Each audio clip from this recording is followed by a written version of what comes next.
So yesterday after class, I was having a conversation with a student who's taken a couple of classes with me, and he's aware that I suggest we not use the why question. And he was telling me about another class he was taking that suggested the why question. And we had a conversation about the reason I suggest that you not use the why question, and the reason that I attempt to eliminate that word from my vocabulary and all of my communication. And the reason for me is I've worked with a population mainly that struggles with addiction. And addiction, just because of the stigma in society, is shrouded in a lot of shame and secrecy. And so I know going in that there's a high likelihood that the people that I'm working with have a lot of shame. And the why question can often bring that shame up. It can sound accusatory. But the reason that I continue to use don't not use the why question in my communication is because I don't know, just looking at a person or interacting with a person, what kind of shame they have at their core. Because addiction isn't the only thing that people have shame around in our society.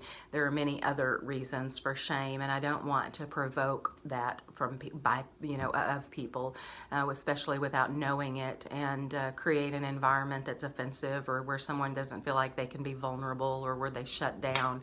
Because in any kind of communication, it's not effective to with just simple words cause another person to shut down and not feel able to communicate with me.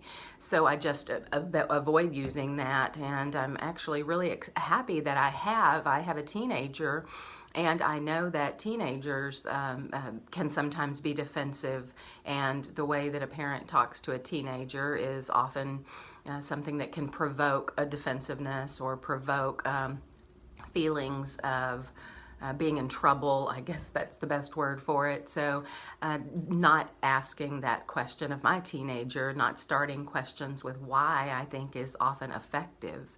So those are the main reasons that I avoid the word why.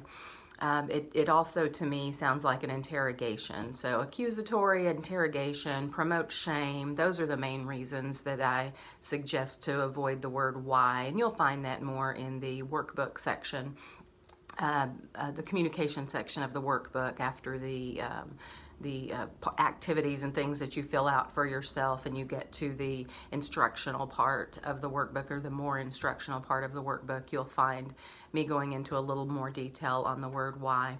But I wanted to insert that information now, especially since someone had come forward and said that they were hearing in other courses about communication that you do ask the word why, and I do know that it comes up in other places. I know sales uses the word why.